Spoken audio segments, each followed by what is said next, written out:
The top stories. The Minister of Finance announces 3,000 job cuts. 12 bottles of centuries-old Barbados rum have been sold for more than $200,000. And thousands rushed the gates to see Nelson Mandela one last time. Welcome to Nation News for Friday, the 13th of December, 2013. I'm Bertram Niles.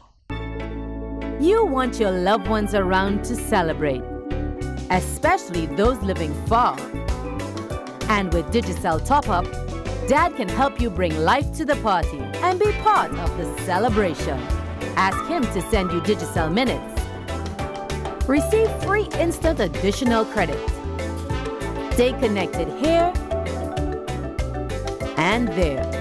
Ask your family abroad to send Digicel Minutes today. As soon as the Christmas holidays end, more than 3,000 workers will be cut from the public sector as part of a series of tough measures the government has announced in its latest stab at stabilizing the economy. The Minister of Finance, Chris Sinkler, went to Parliament to deliver the news that the country was expecting and which had been predicted by the Nation newspaper. In his Black Friday the 13th announcement, Mr. Sinkler said a second set of 501 jobs will be cut from the sector over the next 16 months, all in an effort to save the government over $140 million. There will be a 10% cut in the salaries of all ministers, government members of parliament, parliamentary secretaries, personal assistants, and other political appointees. The travel budgets of all ministries and statutory boards will be slashed by half. Opposition leader Mia Mottley called the announcement of the cuts a sad day in the country's history. This was part of her response. Nothing said today will change the free fall of the Barbados economy. The latitude and the longitude are the same. The storm is still coming. Today was an arithmetical necessity, putting numbers together to prevent the International Monetary Fund from saying internationally what we already know locally. Indeed, speaking at 10 o'clock this morning to meet a 3 p.m. departure of the IMF team on an American Airlines flight. That was what today was about. It was not about restructuring the Barbados economy. It was not about putting us back on track. It was not about growth. It was not even about the people who now will not be able to face Christmas with the confidence that they know where their money will come next year. This was about slowing the process of the International Monetary Fund telling the world what we already know locally.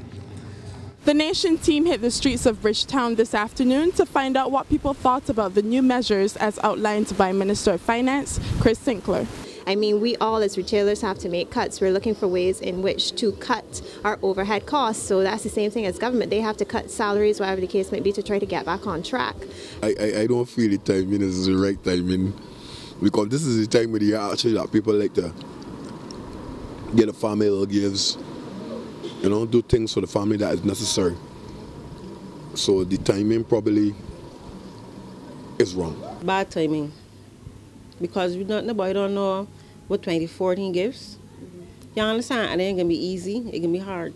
And I think it's a good thing that the ministers decided to take the pay cut. So we go by example, and it's a good thing because then everybody's pitching in and helping.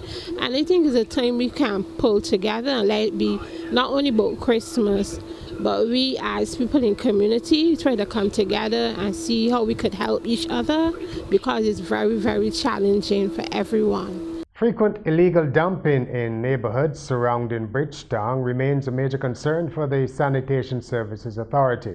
Spokesman Carl Alf Badmore told Nation News today that the problem was putting a strain on the SSA's already scarce resources, especially at Christmas time. It's a worrisome situation here for us at the Sanitation Service Authority because every week we clean this area. It is a densely populated area, but if you look around, you will see cans strategically placed around. The situation is that we are aware that there are persons who either steal the cans or sell them, and so this has become a hub for illegal municipal and bulk waste. Governor General Sir Elliot Belgrove has been making his pre-Christmas round of visits to health institutions. At the geriatric hospital, Sir Elliot spent time greeting some of the patients. Also visiting the hospital was Chief Medical Officer Dr. Joy St. John. At the end of the tour, hospital manager Jonelle Oxley-Worrell expressed pleasure at the level of contributions to the hospital from individuals as well as organizations. I'm quite happy that persons are contributing significantly to the elderly, and throughout the year too.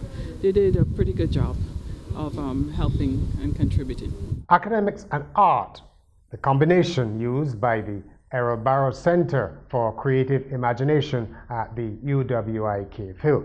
Nation News visited the 8-year-old center this week and caught up with manager Carla Springer Hunt after one of its end-of-semester performances. She spoke to us about the importance of art facilities and student development. Performances such as these are really important to the students. Performances like dance, music, theater not only help them to showcase their talents, but also their own choreographies, their own writings, their own music, their styles, and a chance for them to express themselves in a forum where other students as well as their peers, their family can see them perform. So this setting at the Errol Barrow Center for Creative Imagination is really very important for students. The 2 centuries-old shipment of Barbados rum we told you about earlier this week has been sold at auction at Christie's in London. The price for the 12 bottles of light and dark rum, £83,250. That's at today's rate, $271,317 Barbados dollars and 43 cents, making it the oldest and most valuable rum ever sold by the prestigious auction house. At Courts, every day we bring affordability, convenience, innovation, and style to over 1 million customers in 11 countries. From homes to communities, we are proud to make a difference in the lives of many across the region. Courts, bringing value home. Regional news now. A man from India said to be working in conditions akin to slave labor has been rescued in Guyana during a joint operation by police and a rights group. The 23-year-old, who was working at a street store, had been promised $300 a month, but was not actually paid a salary and had his passport confiscated. He was freed during the operation by the police, the Human Services Ministry, and the Guyana Women Miners Organization. Internationally, thousands of mourners who queued to see Nelson Mandela lying in state were left disappointed when the body was taken away for burial on Sunday. Hundreds pushed through police lines in a last-ditch effort to see the body of the former South African president at the Union Buildings in the capital, Pretoria. Officials said that at least 100,000 people had filed over the last 3 days, many having waited in line for up to 11 hours. In sport, we start with cricket. Darren Sammy has said his West Indies team fell short of international standard in bowling, batting and fielding, as they felt a humiliating innings and 73 runs defeat in the second test in New Zealand inside 3 days. The West Indies batting was undermined by Trent Boult, who finished with a march haul of 10 wickets for 80 runs. Sammy acknowledged that his bowlers also failed to take advantage of helpful conditions and the fielders dropped costly catches. The visitors had a lucky escape in the first test, but not even rain could save them this time.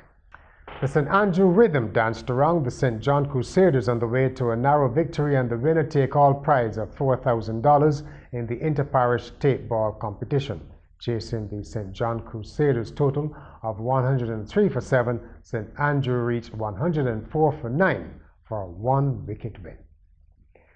The final of the David Thompson Constituency Council Football Classic will be held at Kensington Oval on Sunday at 7 p.m.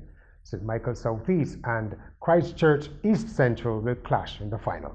The third-place playoff between City of Bridgetown and St. George South will be played at 5 p.m. Finally, what's the secret to a long life? Well, most centenarians in Barbados say God and good food. Well, an American man who turned 109 this week has put forward his own recipe, having an unlisted number. Leo Moscovitz of Pennsylvania, joked that God couldn't find him because his name had never appeared in the phone book. And that's it on Nation News for this week. I'm Bertrand Miles. Hope you can join us on Monday.